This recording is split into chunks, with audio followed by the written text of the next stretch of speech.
11시 30분. 누군가 당신의 현관문을 부서져라 두드립니다. 이자 상환일이 단 3시간 지났을 뿐인데 일상은 이미 사륙의 현장으로 변해버렸죠. 29살 지훈 씨. 그는 어쩌다 이 끔찍한 사냥터의 먹잇감이 된 걸까요? 시간을 2년 전으로 되돌려 보겠습니다. 불과 2년 전, 그는 한 달에 250만 원을 버는 평범하고 성실한 직장인이었습니다. 하지만 평화는 스마트폰 화면 속에서부터 금이 가기 시작했습니다. 나 빼고 모두가 부자가 되고 있다는 감각, 이른바 벼락거지가 되었다는 공포가 청년들에 덮쳤죠. 월급을 모아 집을 산다는 건 전래동화가 되어버린 시대. 가만히 있으면 도태된다는 불안은 이성을 마비시켰습니다. 결국 지훈 씨도 영끌의 대열에 합류합니다. 마이너스 통장과 신용대출을 영혼까지 끌어모았죠. 조심자의 행운이었을까요? 계좌의 숫자는 하루 만에 그의 한 달치 월급을 벌어들였습니다. 잠깐 멈춤? 뇌를 강타하는 도파민. 그는 자신이 특별한 투자 천재라고 착각하기 시작합니다. 노동의 가치는 이미 휴지 조각이 되었죠.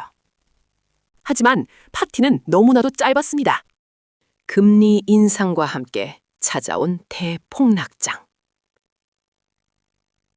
수익은커녕 원금마저 반토막이 나자 이성은 완전히 증발합니다. 물타기를 해야 해. 본전만 찾고 끝낸다. 그는 이자율 15%짜리 카드론마저 망설임 없이 끌어das습니다. 빚으로 빚을 덮는 죽음의 소용돌이. 레버리지라는 이름의 마법은 순식간에 저주로 돌변했습니다.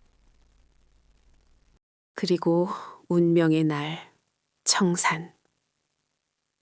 그가 가진 모든 자산이 단 1초 만에 공중으로 증발해버렸습니다.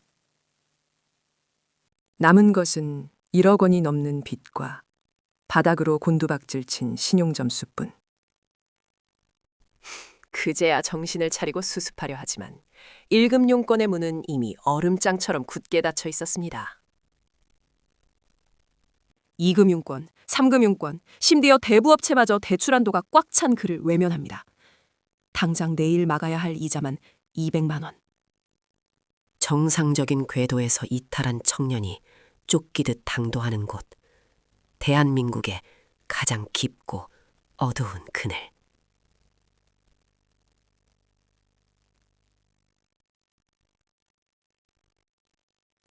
무직자 환영.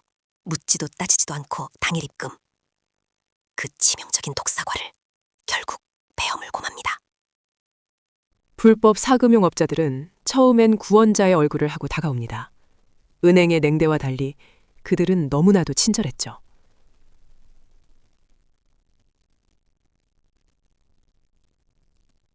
일단 300만 원, 선이자 떼고 200만 원 드릴 테니 일주일 뒤에 원금만 갚으세요.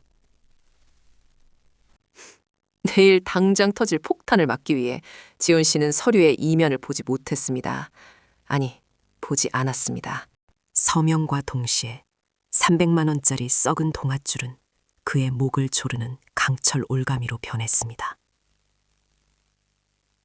일주일은 찰나에 지나갑니다. 원금 300만 원을 갚지 못하자 업자의 태도는 돌변합니다. 연체료까지 500. 돈이 없다고요? 그럼 우리가 아는 다른 업체에서 빌려서 갚으세요. 이것이 불법 사금융의 전형적인 수법, 이른바 꺾기입니다. 빚으로 빚을 돌려받게 만들어 채무를 무한대로 복제하는 고도의 사기극이죠. 단 2달 만에 원금 300만 원은 3천만 원이 되었습니다. 환산하면 무려 연 3000%의 살인적인 이자율. 이제는 더 이상 돈의 문제가 아닙니다. 그들은 채무자의 숨통을 쥐고 흔들기 시작합니다. 그리고 그들이 지훈 씨의 방문을 부수고 들어온 지금부터 진짜 지옥이 시작됩니다. 문을 부수고 들어온 그들이 노리는 건 현금이 아닙니다. 바로 지훈 씨의 스마트폰이죠.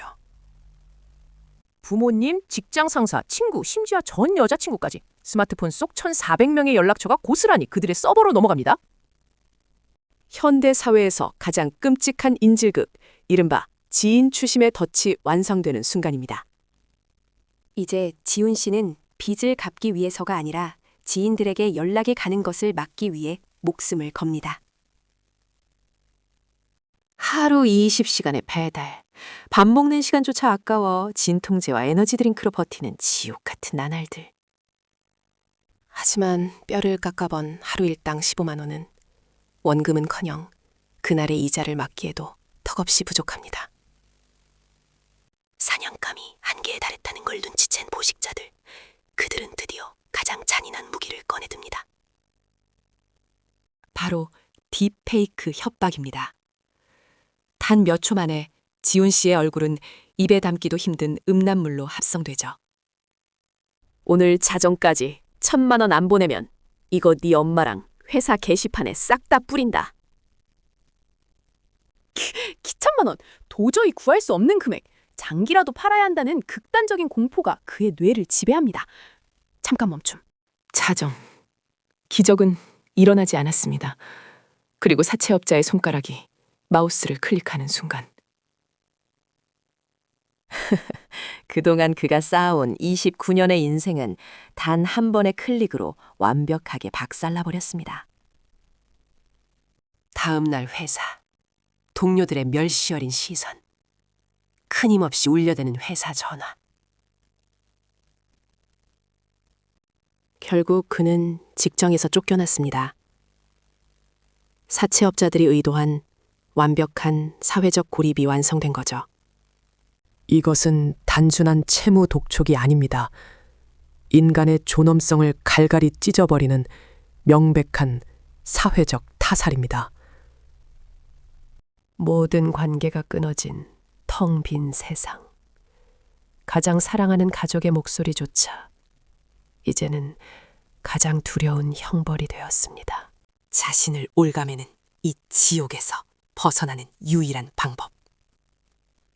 그는 더 이상 발버둥치지 않기로 결심합니다. 모든 것을 끝낼 곳을 향해 무거운 발걸음을 옮기죠.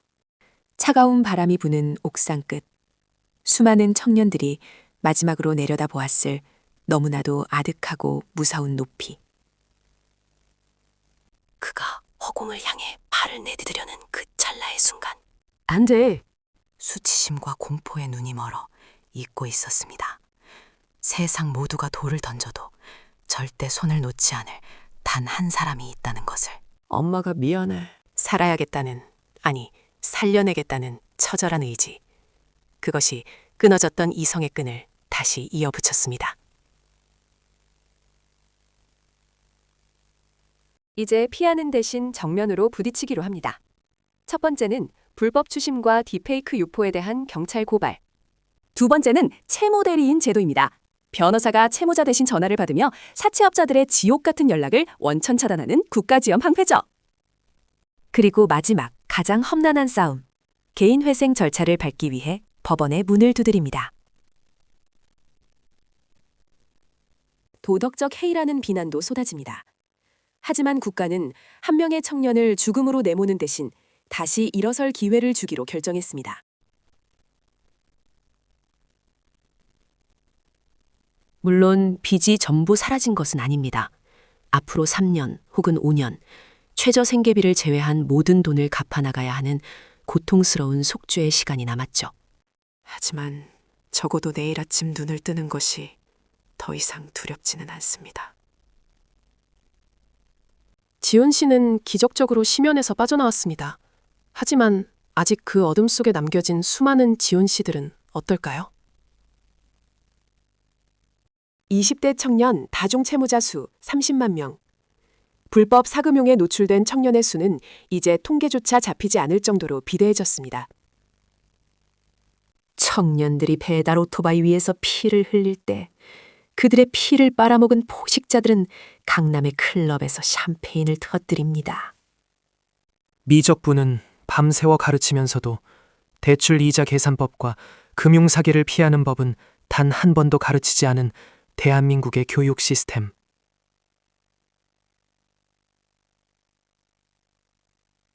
타인과의 비교를 부추기는 알고리즘과 투기를 권장하는 사회 분위기 속에서 청년들은 맨몸으로 전쟁터에 던져졌습니다. 그럼에도 기성사회는 이 모든 비극을 그저 요즘 젊은이들의 한탕주의와 도덕적 해이로 쉽게 포장해버립니다. 하지만 묻고 싶습니다. 한 세대 전체가 절망의 늪에 빠져 노동 유혹을 상실하는 사회적 비용과 개인의 도덕적 해이 중 과연 어느 쪽이 더 치명적일까요? 청년이 무너지면 그 사회의 미래도 함께 무너집니다. 이들의 파산은 곧 국가 엔진의 영구적인 정지를 의미하죠. 국가의 역할은 명확합니다. 불법 사금융의 뿌리를 뽑는 무관용의 철퇴와 끊어진 계층 이동의 사다리를 다시 잇고 패자 부활전이 가능한 튼튼한 사회적 안전망을 구축하는 것입니다. 혹시 이 영상을 보며 남몰래 숨죽여 울고 있는 분이 계신가요? 잊지 마십시오. 당신이 벼랑 끝에 선 것은 온전히 당신만의 잘못이 아닙니다. 구조를 요청하세요. 아직 당신을 도울 손길은 분명히 남아 있습니다. 허상의 수백억이 아닌 오늘 내가 흘린 땀방울이 만들어낸 정직한 1만 원. 그 작고 단단한 돈이 결국 우리를 구원할 것입니다. 일상의 평범함을 되찾기 위한 지훈 씨의 진짜 싸움은 어쩌면 이제부터 시작일지도 모릅니다. 내일이 없다고 믿었던 세대. 우리가 서로의 손을 놓지 않고 부조리한 시스템을 직시할 때 그들의 빼앗긴 내일에도 다시 눈부신 태양이 떠오를 것입니다. 오늘 준비한 이야기는 여기까지입니다. 우리 사회의 가장 어두운 단면을 들여다보는 곳. 심연 열람실이었습니다. 시청해 주셔서 감사합니다.